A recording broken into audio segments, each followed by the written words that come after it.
welcome back to Cody's Movie Cave.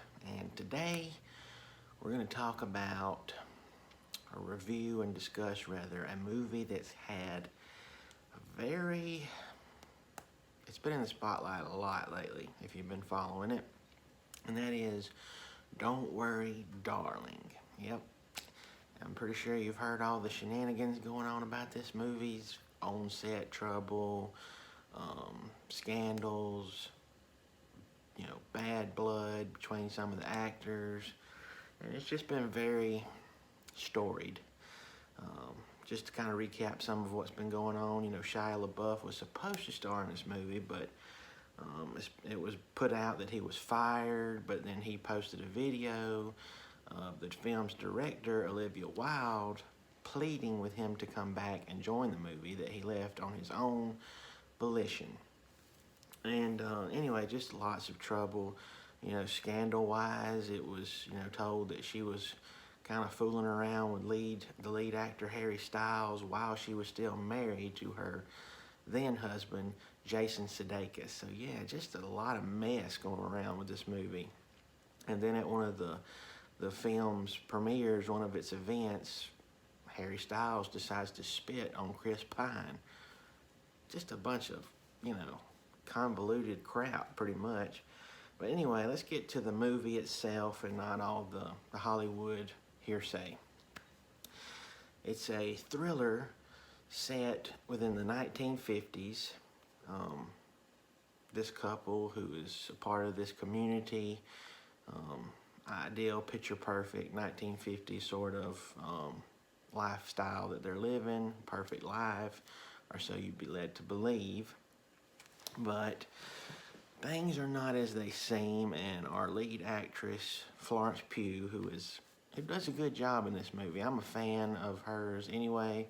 She's done great jobs within the nerd community type comic book movies. She was in Black Widow, but anyway, she does a good job in this movie. But moving forward, she starts to pay attention and starts to look at things and realize that something's not quite right within this community.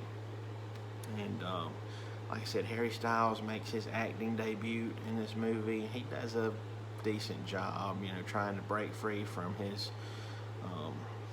singing career. But Chris Pine, or Pine rather, I'm sorry, I got tongue-tied. Chris Pine is probably, in my book, one of the best performances of this movie. He plays the leader of this community and the boss, if you will, but he's creepy. He is the film's villain, the antagonist, and he plays it to a ease of how creepy it is he can be in this movie, and he does a decent job too. Spoiler alert, okay? So if you haven't seen the movie and you don't want to be ruined by the twist or whatever, go ahead and pause it and come back later and watch it then. But spoiler is fixing to be ahead. Spoilers, spoiler alert. The movie is actually, our character here, Alice, played by Florence Pugh, and all the other wives and characters inside this community is actually a simulation, and it's virtual reality that the husbands and Chris Pine's character has sort of invented so that they can live out their fantasies and their ideology of what way they want to try to live their life and subject their wives to. So she eventually wakes up to all of this and sort of tips the dominoes, and it starts to fall from there, and she sort of wakes up and blows everything out of the water. So yeah, this movie is a thriller, but here's the thing, is it's kind of boring. It don't really move at a good conductive pace. Overall, I feel like this movie's kind of preachy. It's sort of trying to be a feminist movie. It's wanting to be. I think that's the way the director was leaning. But I think she's also using that as sort of a selling point for her own movie and her own gains. With that said, like I said, it's preachy, and I really don't go for a movie that's trying to push an idea. I go to be entertained, not to be, kind of harped at. But anyway, with that being said, it's trying to be a feminist movie, but for me, it don't really feel like it. It could have used more elements of the thriller side of things. Wasn't very entertaining. I caught myself dozing off, to be honest. I was kind of nodding off here and there. But anyway, the movie is rated R. It's got some strong language. It's got some, sexual scenes that are kind of not appropriate for younger viewers. So it's rated R, as I always say, for a reason. And, but yeah, I think the movie probably did as well as it did opening weekend with its box office merely because of all the press surrounding, the on-set shenanigans, as I said earlier. I feel that that's probably why people wanted to check it out, just to see what it was all about and see what the hype was. And the hype was, movie-wise, the movie wasn't that big of a deal to me.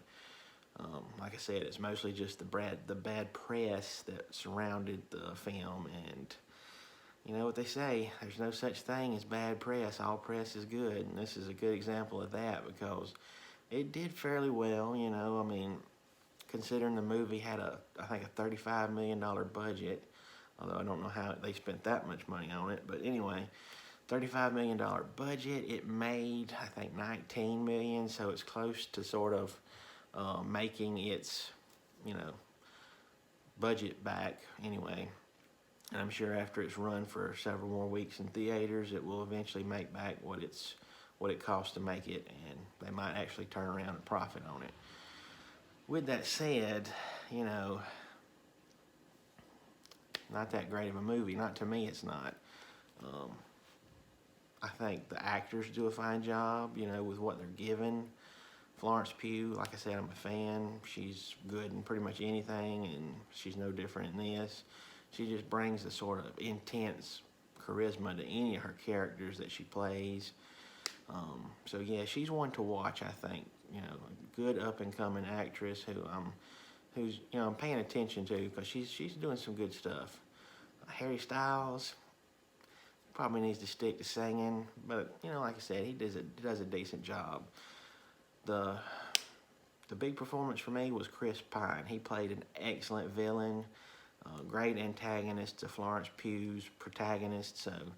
And to see them kind of bounce off of each other, there's a scene in the movie that really stands out to me as the best one in the movie, and that's a dinner scene where all the wives and husbands are there, and the two of them kind of know, they figured out who's who, and they're both enemies now, and so they kind of trade verbal jabs, if you will, at each other, and it's a pretty good, intense scene. And so yeah, here and there it's all right, but like I said, I don't know, I just didn't feel it with this one at all.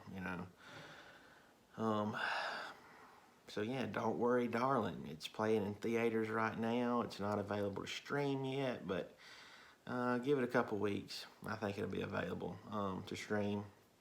If you want to check it out, it's your call. But it's a little lengthy. I think it's 2 hours. There's better things to watch, in my opinion. And but I watch it so I can tell you guys about it. So anyway, Don't Worry Darling, I'm not going to worry about it.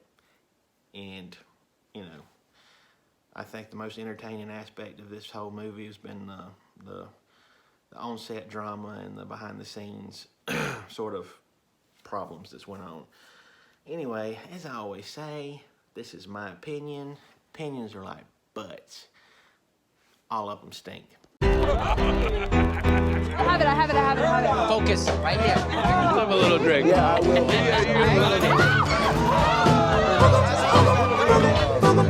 Now, baby girl, catch my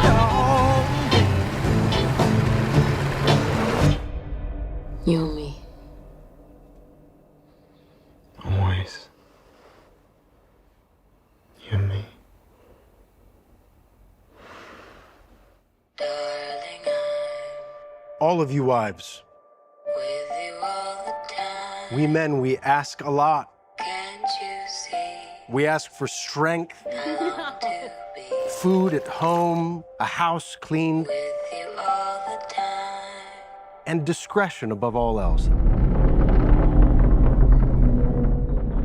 Boys and their toys. At least we know they're getting work done. Welcome to the Victory Project. We're all here because we believe in the mission. What are we doing? Changing the world. What are we doing? Changing the world. That's right.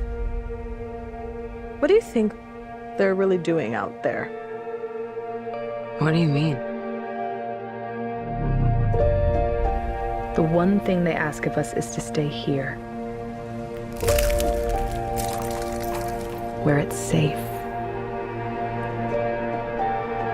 Do you even know what the Victory Project actually is? Have you ever asked? Do you?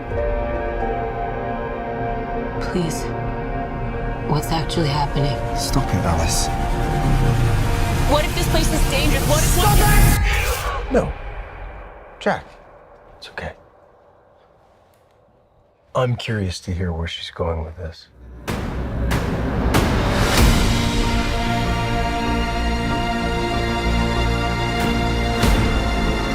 I need you to listen to me. They're lying about everything. We are not going backwards. We're pushing forward. Everyone is acting like I'm crazy. And I'm not crazy. Our life together. We could lose this. I don't trust it.